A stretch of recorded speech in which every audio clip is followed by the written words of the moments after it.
রে ভাই, তুই এটা দাঁড়াইছিস? অনেকদিন ধরে ভাবতেছি তোর কাছে একটা কথা বলবো, সুযোগই পাইনে। তার কাজ দেখা হয়ে গেল, ভালোই হইলো। কি হয়েছে? যাচ্ছির গাম্মা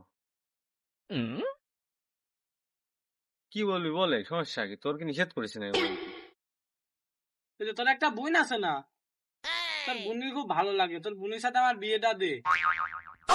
এ? তুই বামুন হয়ে চাঁদের দিকে হাত বাড়াস?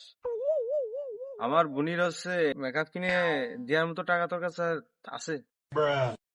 আর ফকিন্নির আছে, ফকিন্নি। কি? তোর বোন এত কালো?